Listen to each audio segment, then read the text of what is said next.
শ্বশুর বাড়ি না জমের বাড়ি, শ্বশুর বাড়িতে কাজ না করলে তোমার খাওয়াও জুটবে না। হ্যালো এভরিওয়ান, কেমন আছো সবাই? গুড মর্নিং সবাইকে। তো দেখো এখন সকাল সকাল উঠে পড়েছি। তো এখন সকাল না, এখন বাজে 5টা। তো 5টার সময় উঠেছি। দেখো এখনও বাইরে প্রচণ্ড পরিমাণে অন্ধকার, সবে একটু একটু বেলা হয়েছে। আজকে আমার মেয়ে তাড়াতাড়ি উঠে পড়েছে, মানে 4টের সময় উঠে পড়েছে ও, তাই জন্য আমারও ঘুম ভেঙে গেছে। তাই ভাবলাম আর শুয়ে থেকে লাভ নেই, সকালের কাজগুলো সেরে নিই। আজকে বাড়িতেও কেউ থাকবেন না, সবাই মাঠে যাবে। আমাদের যেতে এখন ধানের সিজন, মানে আমাদের এখন যেহেতু রোয়া হচ্ছে, তো রোয়ার জন্য সবাই মাঠে যায়। তো একা একা বাচ্চা নিয়ে কাজ করতে সব থেকে সমস্যা হয়ে যাবে, তাই জন্য ভাবলাম সবাই থাকতে থাকতে কাজগুলো সেরে নিই। তো দেখো সকালে উঠেই একদম আমি গোবর জল দিয়ে দিচ্ছি চারিদিকে, ওই দিলে নাকি সব থেকে শুভ হয়। তো এটা আমাদের এদিকে সবাই দেয়। তো আগেও বলেছি, আর অনেক জায়গায় দেয়, সবাই দেয়। শহরের দিকে এটা থাকে না, তো গ্রামের দিকে এটা থাকে। তো তারপরে গোবর জল দিয়ে তারপর চলে এলাম আমাদের এঁঠো বাসনগুলো বের করতে। রাত্রিরে আমি অনেক বাসন মেজে রেখেছিলাম, তো আরও অনেক বাসনগুলো ছিল, সেগুলোকে বের করে নিলাম।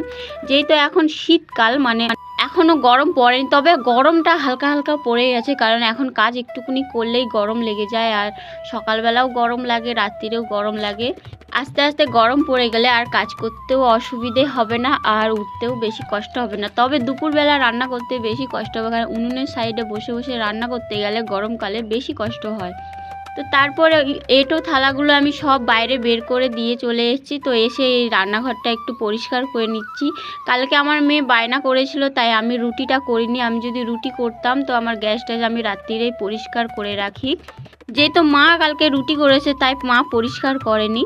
তারপর রান্নাঘরটা ঝাড় দিয়ে নিয়েছি, তারপর বাসনটা ধুয়ে নিলাম। বাইরে আর ভিডিও বানাইনি, কারণ নাহলে ভিডিওটা অনেকটাই বড় হয়ে যাবে। তো বাসনগুলো ধুয়ে সাজিয়ে সব রেখে দিয়েছি। তো ঠাকুর ঘরটা নেতা দিয়ে চলে এসেছি। তো আজকে ভাবলাম আমাদের খাওয়া টেবিলের এপাশটা একটু নেতা দেব, যেহেতু আমাদের বুধবারে নেতা দেওয়াটা উঠে গেছে, এখন নেই আর। তো এই জন্যে এই ঘরদোরগুলো না কেমন কেমন হয়ে গেছে, তাই একটু একটু করে পুরো ঘরটা নেতা দেব আমি এখন। তো কালকে ওই জায়গা ওই পাশটা দিয়েছিলাম, মানে আমাদের ওই ঘরটা, আর আজকে দিলাম টেবিলের এই সাইড থেকে বাইরে এই রাস্তা অবধি। দেখো পরিষ্কার করে রাখলে নিজেরও ভালো লাগে, আর একটা মানুষ যদি বাইরে থেকে আসে তো সেও বলবে যে না, এদের ঘরটা একটু পরিষ্কার থাকে। তাই জন্য আমি সব সময় চেষ্টা করি চারিপাশটা আর ঘরদোরের ভেতরগুলো পরিষ্কার করে রাখতে। তারপরে কলতলাটা ধুয়ে নিয়েছিলাম। তো নেতা দেওয়া কমপ্লিট, কলতলাও হয়ে গেছে। চান করে ঠাকুর জল দিয়ে দিয়েছি। এখন আমার মেয়েকে আমি খাওয়াবো। তো চলো এখানের মতন টাটা, আসছি আবার নতুন কোনো